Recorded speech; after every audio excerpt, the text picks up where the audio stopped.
Light কি সব জ্বলতেছে? ওকে, ওকে, রেডি।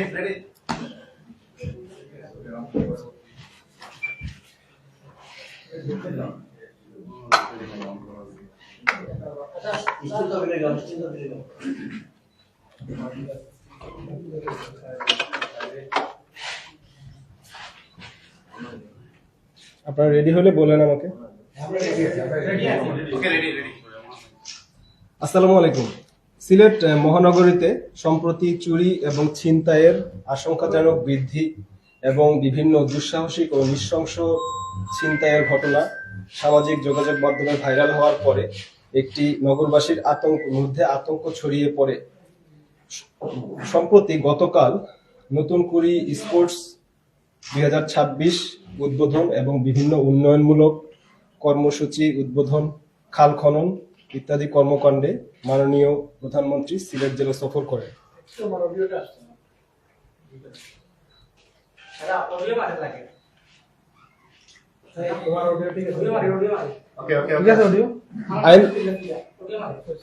এটা কি প্রথম থেকে আমরা করবো? হ্যাঁ, অডিও পাচ্ছে না। আমার মনে হয় এটা একটু ডিস্টার্ব হয়ে গেছে। একটু বলেন তো। আমার মনে হয় আপনারা এটা আগেরটা ইয়ে করে নিচে না, আর নো চান্স। একেবারে ক্লিয়ার করো। ওকে, একটা সেকেন্ড। ভাই সমস্যা করতে পারে, আমার কি তো দোষ নেই। ইচ্ছা করি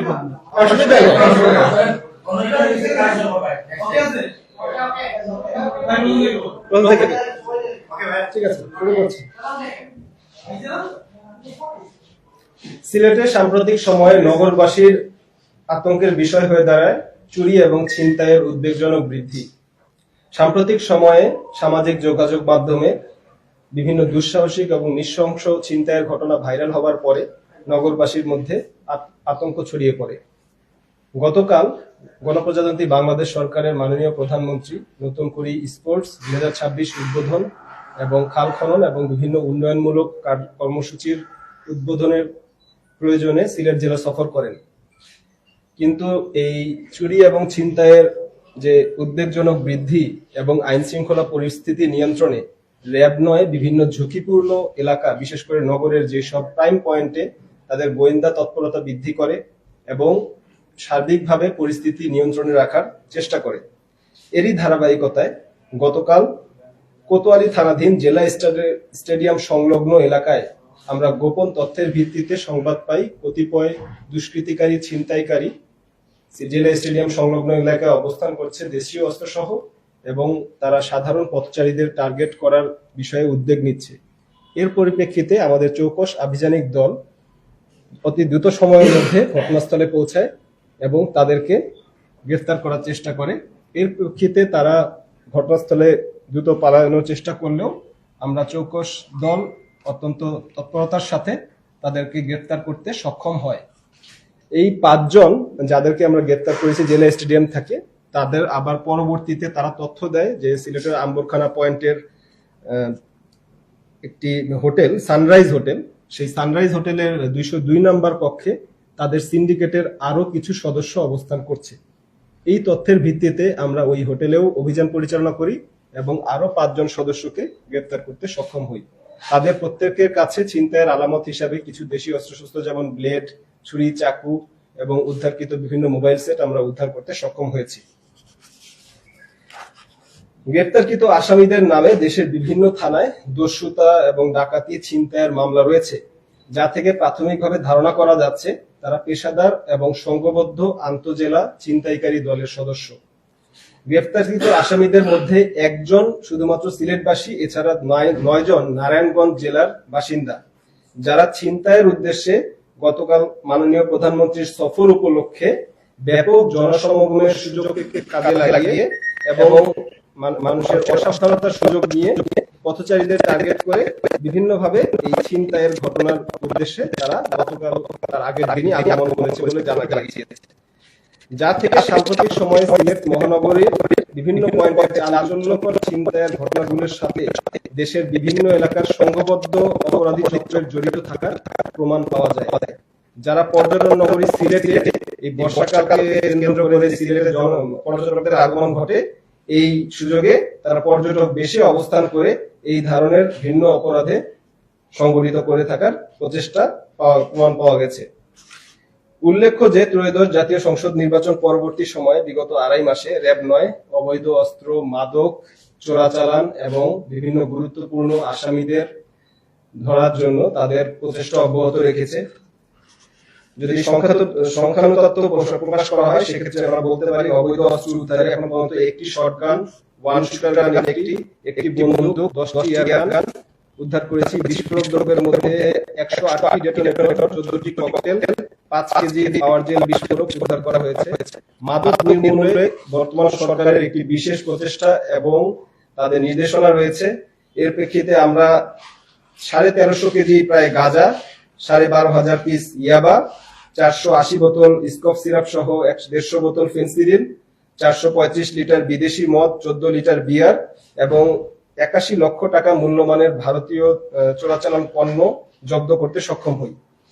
এছাড়া আলোচিত বিভিন্ন হত্যা মামলায় 65 জন, ধর্ষণ মামলায় 24 জন, ডাকাতি, চাঁদাবাজি, মাদক ও মানব পাচার সহ বিভিন্ন গুরুত্বপূর্ণ মামলায় 2 শতাধিক আসামিদের অত্যন্ত দ্রুততম সময়ের মধ্যে গ্রেফতার করতে সক্ষম হয়েছে। এছাড়া পেশাদার ছিনতাইকারীদের দৌরাত্ম্য রোধকল্পে সিলেট মহানগরীর ঈদুল ফিতরের পূর্বেই আমরা এক রাতের ড্রাইভে 20 জনের অধিক ছিনতাইকারীতে গ্রেফতার করছি। আইন শৃঙ্খলা পরিস্থিতি নিয়ন্ত্রণে স্বাভাবিক রাখতে র্যাব 9 এর সার্বিক তৎপরতা ভবিষ্যতে অব্যাহত থাকবে। আমরা আশা করি সিলেট মহানগরীকে যাবতীয় ছিনতাইকারী, চুরি এবং মাদক নির্মূলে আমাদের এই উল্লেখযোগ্য অবদান আপনাদের মধ্যে প্রকাশ পাবে এবং সেটা আমাদের এই তৎপরতা ভবিষ্যতে আমাদের সার্বিকভাবে আমরা আমাদের প্রচেষ্টা অব্যাহত রাখবো যেন আমরা আইন শৃঙ্খলা পরিস্থিতি নিয়ন্ত্রণে অত্যন্ত গুরুত্বপূর্ণ ভূমিকা পালন করতে পারি। আচ্ছা, আমরা গতকালকে আমার কোম্পানি স্টেডিয়াম জেলা স্টেডিয়ামের মুখ থেকে তার মোবাইল জেলা স্টেডিয়াম থেকে আমার ফোনটা ওই যে ঢোকার যে গেট ছিল ওই গেট থেকে আমার ফোনটা পেয়ে দিয়ে দিয়েছে। এটা জিডি করে আছে, আমি থানায় জিডি করে দিলাম। আসলে এদের যেই সিন্ডিকেটটা পাওয়া যাচ্ছে, এই সিন্ডিকেটটা বোঝাই যাচ্ছে যে তারা বড় ধরনের জনসমাগম যেখানে ঘটছে সেখান থেকে সবচেয়ে সহজলভ্য ভাবে কোনটাকে তারা সহজে টার্গেট করতে পারে। কারণ মোবাইল হচ্ছে মানুষজনের অসাবধানতার মধ্যে পকেটে থাকে, কোনো সময় টান দিলে পড়ে যায়। তারা তো আসলে পকেট মার বা মোবাইল চুরিটা খুব সহজ। তার একটি এই কারণে বাসিয়াতে আবার 27টা মোবাইল সরকার একজন আপনার এই গতকালকে আরেকজন গুরুত্বপূর্ণ আমাদের গভর্নমেন্ট অফিসিয়াল উনি আমাদের কাছে অভিযোগ করেছেন যে তার মোবাইলটাও চুরি গিয়েছে এবং আমাদের উদ্ধারকৃত মোবাইলের মধ্যে তারটা আছে কিনা। তো আমরা তাদের দেওয়া তথ্য মতে যে সব পয়েন্ট থেকে তারা যেই সব মানে মোবাইল উদ্ধার করেছে সেখানের সাথে অবশ্যই যারা অভিযোগ করেছেন তাদেরটা মিলিয়ে দেখবো যদি সম্ভব হয়। এছাড়াও যারা অভিযোগ দিচ্ছেন তাদেরকে আমরা ট্র্যাক করে দেখছি যে মোবাইলের অবস্থান ভেদে যদি আসামি আমাদের এওয়ারের মধ্যে থেকে থাকে দায়িত্বপূর্ণ এলাকায়, তাহলে অবশ্যই আমরা দ্রুততম সময়ের মধ্যে উদ্ধার করার ব্যাপারে আমাদের প্রচেষ্টা অব্যাহত থাকবে। জি প্লিজ। এখন পর্যন্ত আমরা এখানে 10টি মতো মোবাইল উদ্ধার করেছি। তার মধ্যে 2টি মোবাইল আমাদের সাথেই তাদের সাথেই ছিল। এছাড়া 8টি মোবাইল বিভিন্ন তথ্যের ভিত্তিতে আমরা এখন উদ্ধার অভিযান তৎপরতা চলছে। ব্র্যান্ডের ফোন পাওয়া গেছে কি জানা যাবে? এটার ব্যাপারে মনে হয় বলতে পারবো মানে ওকে। স্যামসাং, শাওমি এই 4টা হচ্ছে অ্যান্ড্রয়েড ফোন। আপনাদের কাছে ছবি দেওয়া হবে মোবাইল যেগুলি উদ্ধার করা হয়েছে আসামিদের ছবি সহ। মূলত অ্যান্ড্রয়েড ভিত্তিক ফোন, আইফোন মনে হয় পাইনি আমরা। আমাদের অ্যান্ড্রয়েড ছিল টেকনো, যেটা টেকনো কেমন 14 প্রো। ওকে, তাহলে আপনার ওই আইএমইআই নাম্বার দেখে সার্চ করে দেখতে হবে যে অ্যাকচুয়ালি লোকেশনটা এখন যদি অন থেকে থাকে তাহলে ওই এখানে যদি নতুন সিম তারা চালু করে থাকে তাহলে সে ইজিলি ওই জিনিসটা পাওয়া যাবে। আর যদি নতুন সিম সে মানে চালু না করে সেক্ষেত্রে দেখতে হবে, একটু ওয়েট করতে হবে যে যখন সে সিমটা চালু করবে তখন তাকে নির্দিষ্ট যে অঞ্চলে সে অবস্থান করছে তাকে আশা করা যায় শনাক্ত করা যাবে। দুইটা বিষয়, একটা হচ্ছে যখন আমরা এই ধরনের ঘটনা ঘটে সাধারণত হচ্ছে থানায় আমরা জিডি করি বা থানায় বলা হয় যে থানা তৎপরতা যখন শুরু হয়, তখন তাদের একটা প্রশ্ন, মোবাইল না খুললে আমরা কিছু করতে পারবো না। আসলে আইন শৃঙ্খলা বাহিনীর কাছে আমাদের যে প্রশ্ন বা জনসাধারণের যে প্রশ্ন, সেটা হচ্ছে মোবাইল অনলাইনে খুললে বা তারা দেখতে পারবে, কিন্তু অনলাইনের যে তার তৎপরতা, সেটা আসলে কেন ব্যবহার হবে বা কেন এটা আমাদের দেশে বেগবান দিন আসে, এক নম্বর প্রশ্ন। সেকেন্ড প্রশ্ন হচ্ছে, আমাদের পবিত্র ঈদুল আজহা এই মাসের শেষে, এই ঈদুল আজহাকে সামনে রেখে আপনি জানেন যে কোটি কোটি টাকা লেনদেন হয় সিলেটের বেশ কিছু স্মার্ট বসে, সেসব ক্ষেত্রে আপনারা কি ব্যবস্থা নেবেন যারা অপরাধকারী রয়েছে, যেহেতু ক্রমশ বৃদ্ধি পাচ্ছে, কিন্তু আমরা দেখতে পাচ্ছি ছিনতাইয়ের সংখ্যা অনেক বেশি। তো এই ক্ষেত্রে র্যাব আসলে কি করবে? মূলত প্রথম প্রশ্নের আলোকে যে এই মোবাইল যেটা চুরি বা অভিযোগ যারা করেন তাদের কিন্তু ফিজিক্যালি ওই মোবাইলটা কিন্তু নিয়ে ডিটেলস কোনো তথ্য দেন না। সেই মোবাইলে কোন সিম লাস্ট ব্যবহৃত হয়েছে, আইএমইআই নাম্বার কি, আইএমইআই নাম্বারে নতুন সিম তারা ব্যবহার করছে কিনা, সেই ক্ষেত্রে আমরা ওই আগে তাদের কার সাথে কথা বলেছে, এই জন্য বিভিন্ন তথ্য প্রযুক্তির সহায়তায় আমরা শনাক্ত করার চেষ্টা করি তার অবস্থানটা, বর্তমান অবস্থানটা। তবে কিছু কিছু ক্ষেত্রে সেটা জটিল হতে পারে, like iPhone 17 pro max, 16 pro max, যেগুলি অত্যন্ত দুর্লভ দামি ফোন। সেক্ষেত্রে কিছু ক্ষেত্রে দুই ক্ষেত্রে দেখা যায় যে তারা পার্টস ডিসমেন্টেল করে অনেক সময় মোবাইল মার্কেটে বিক্রি করে দেয়, অথবা কিছু ক্ষেত্রে আবার দেশের বাইরেও পাঠিয়ে দেওয়ার দুই একটা ঘটনা আমি চোখে পড়েছে। তো সাধারণত অ্যান্ড্রয়েড ফোনগুলি শনাক্ত করার একটা সুযোগ থাকে, নির্দিষ্ট সময়ের পরে সেটা এক সময় অন করে, সেটা আমরা ট্র্যাকে রাখতে পারলে সেটা এক সময় শনাক্ত করা সম্ভব হয়। সো এটার জন্য মোবাইল বন্ধ বা খোলার আসলে প্রয়োজন পড়ে না, তথ্য প্রযুক্তির সহায়তায় তাকে শনাক্ত করার একটা সুযোগ রয়েছে। আর দ্বিতীয় যেটা বললেন ঈদুল আজহা রিলেটেড, অবশ্যই ঈদুল আজহা এটা একটা কিছু দেশের তো ক্রমবর্ধমান কয়েকটা সংকট আমরা পার করে আসছি, জ্বালানি সংকট, পরবর্তীতে আমরা দেখতে পাচ্ছি পরিবহন সেক্টরে সবকিছু মূল্য বৃদ্ধি, এবং এর প্রেক্ষাপটে আমাদের গবাদি পশু যেটা ঈদের হাটে উঠবে সেটার দাম বৃদ্ধি পায় কিনা, এবং এটা একটা সাধারণ মূল্য যেটা আছে নির্ধারণ হবে সেটা কি জনসাধারণের নাগালের মধ্যে থাকে কিনা, সেটা একটি সকলের উদ্বেগের বিষয়। এই প্রেক্ষাপটে আমরা যেভাবে প্রত্যেকটি জ্বালানি অথবা ভোজ্য তেল, এই দুইটার ব্যাপারে আমাদের সদর দপ্তর এবং একই সাথে সরকারের পর্যায় থেকে বিশেষ নির্দেশনা ছিল, আমরা কিন্তু চেষ্টা করেছি গুরুত্বপূর্ণ সব পেট্রোল পাম্পে এবং সব বাজারকে মনিটর করতে ভোজ্য তেল এবং পেট্রোলের দাম নিয়ন্ত্রণে রাখার ব্যাপারে। একইভাবে আমরা ঈদুল আজহার অবশ্যই আমাদের দায়িত্বপূর্ণ এলাকার মধ্যে প্রত্যেকটি ইজারাদার হাটে যাব, ইজারার প্রক্রিয়া সঠিক আছে কিনা এবং সেখানে কোনো অনৈতিক কোনো কিছু ঘটছে কিনা, এবং একই সাথে তাদের যে হাসিল এবং এই বিষয়ে যে কার্যক্রম আছে সেই কার্যক্রমটা সঠিকভাবে পরিচালিত হচ্ছে কিনা। আমাদের জনবলের স্বল্পতা থাকতে পারে, কিন্তু আমাদের উদ্দেশ্য, সৎ উদ্দেশ্যের কোনো ঘাটতি নেই। তো আমরা আশা করছি আমরা এই যে জনসাধারণের এখন যে সংকটময় পরিস্থিতি, এই পরিস্থিতিতে মানুষের নাগালের মধ্যে যাতে থাকে সেই ব্যাপারে আমরা সর্বাত্মকভাবে চেষ্টা করব। আমি একটা জিনিস বলতে চাই, প্রথমে ধন্যবাদ দিতে চাই র্যাব 9-কে, কারণ যে কোনো জিনিস আমরা জানি যে হারিয়ে দেওয়ার পর পুলিশ অথবা র্যাব উদ্ধার করে। এইবারই প্রথম একটা বড় একটা আয়োজন থেকে এই আয়োজনের সময়ই র্যাব কয়েকজনকে গ্রেফতার করতে এবং কিছু মোবাইল উদ্ধার করতে সক্ষম হয়েছে, যেটা আসলে আমার কাছে মনে হয় দীর্ঘদিন পরে এই জিনিসটা নতুন ভাবে করছে। কয়টার আগে উদ্ধার এবং এটা প্রধানমন্ত্রীর একটা অনুষ্ঠানে, এই জিনিসটা ভালো দিক। আমি যে এই জিনিসটা জানতে চাই যে কোরবানির ঈদে বেশিরভাগ সময় দেখা যায় যে আমাদের দেশে নকল টাকা, এই টাকাটার ছড়াছড়ি হয়। এই ক্ষেত্রে আপনাদের সোর্স এবং আপনাদের করণীয় কি থাকবে যদি জানান। আচ্ছা, সম্পূর্ণ আরেকটি বলি যে যেহেতু যে কোরবানিদের সময় যে গরুগুলা কিন্তু ভারত থেকে আসে, এই যে চোরাচালান বন্ধের ব্যাপারে আপনারা কি কি পদক্ষেপ নেবেন? আচ্ছা, প্রথম একটা করে আসি। প্রথমে আপনি বললেন যে নকল এবং জাল টাকার যে বিষয়টা, সেটা মূলত কুরবানির ঈদের বিষয়ে আলোচনা বেশি হয়, কিন্তু এটা সারা দেশ মানে বছরব্যাপী কিন্তু এটার প্রবণতা আছে। এটা আমরা জেনে থাকবেন, এটা আমরা মৌলভীবাজারের কুলাউড়া থেকে প্রায় 1 কোটি টাকা মূল্যমানের জাল টাকা উদ্ধার করি, এবং 4টি নকল বিদেশি পিস্তল সহ এবং 2 জন আসামি সহ। তো এছাড়াও দেশের বিভিন্ন জায়গায় এই জাল টাকা উৎপাদন প্রক্রিয়া বিভিন্ন জায়গা থেকে কিন্তু উদ্ধার হয়েছে।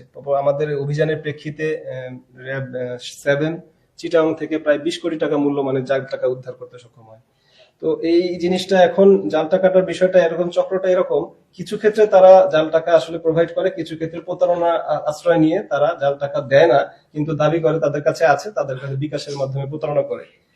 তো এখন মূলত জাল টাকার বিষয়টা নিয়ে আমাদের গোয়েন্দা নজরদারি এখনো অব্যাহত রয়েছে, এবং আভিযানিক কনফিডেন্সিয়ালিটির স্বার্থে আমরা আসলে বিশদভাবে প্রকাশ করছি না, কিন্তু আপনারা আশা করছি আপনারা দ্রুত আমাদের এই সেক্টরেও দৃশ্যমান সাফল্য দেখবেন। আর চোরাচালানের বিষয়টা নিয়ে যেটা বললেন, সেটা অবশ্যই বিজিবি এই বর্তমান প্রেক্ষাপটে বেশ তৎপর দেখাচ্ছে। আমরা অন্যান্য গোয়েন্দা সংস্থার সাথে এবং বিজিবির সাথে কিন্তু সমন্বয় করে থাকি। সেক্ষেত্রে বিজিবি যদিও মেজরিটি যেই গবাদি এখন পর্যন্ত যেই আমাদের সাম্প্রতিক সময়ে আমরা তো খবর রাখি, তো খবরে এখন পর্যন্ত আমাদের বড় আকারের গরুর চালান বা এখন পর্যন্ত পাওয়া যাচ্ছে না। এটার বিভিন্ন কারণ হতে পারে, যে পাহাড়ি ঢল বা বর্তমান যে বর্ষার যে প্রবণতা, এখানে হয়তো জিনিসটা আনা নেওয়াটা একটু কঠিন হচ্ছে। কিন্তু অবশ্যই যেহেতু ঈদ আর মাত্র মেবি 25 দিন পরেই, তো সেই প্রেক্ষাপটে অবশ্যই তাদের তৎপরতা বৃদ্ধি পাবে। তো আমরা আমাদের নজরদারি চলমান রেখেছি। আপনারা জানেন যে 81 লক্ষ টাকা মূল্যমানের ভারতীয় পণ্য জব্দ করেছে। তো যদি বিজিবি স্ক্রিনিং এ কোনো কিছু মিস আউট হয়, আমরা পরবর্তীতে বিজিবির যে কিলোমিটার করে তারা আইন শৃঙ্খলা অনলাইন শৃঙ্খলা বাহিনীর দায়িত্বে এসে পড়ে, আমরা আমাদের নজরদারিতে অব্যাহত রেখেছি যাতে কোনোভাবে এই কর ফাঁকি দিয়ে অবৈধভাবে আসা এই ভারতীয় গরু বা এরকম জিনিস আমাদের নজরে আসে। অবশ্যই আমরা প্রয়োজনীয় আইনানুগ ব্যবস্থা নিব। আচ্ছা, আবার একটু মেয়েদের ক্ষেত্রে যাই। এই ক্ষেত্রে শুরু করেছিলেন ছাত্র সমাবেশ। এই সমাবেশে আপনারা যেমন বলছিলেন যে কিছু চক্র তারা দেশীয় সহ প্রস্তুত ছিল যে কোনো ঘটনা বা আইনশৃঙ্খলার বিরুদ্ধে তারা সেক্ষেত্রে কি আসলে তাদের কোনো টার্গেট পেয়েছে না বা ছিল কিনা, আর কোনো নৃশংস ঘটনা ঘটানোর বা এই ধরনের কোনো আছে কিনা আপনাদের কাছে? যেহেতু প্রধানমন্ত্রী এসেছেন এই প্রোগ্রামে, যে টার্গেট আসলে এখানে টার্গেট গুলি এরকম একটা জনসমাগম যেখানে ব্যাপক পরিমাণ ভিড় হয় এবং এখানে মানুষজন কিছুটা অসাবধান থাকে, এবং টার্গেট যখন হয় মোবাইল, তখন আসলে কিছু ক্ষেত্রে সব অভিযোগকারীর অভিযোগটা আমাদের কাছে হয়তো এসে পৌঁছায়নি। আপনি এখন যখন বিচ্ছিন্ন ভাবে দিচ্ছেন, এইভাবে কিছু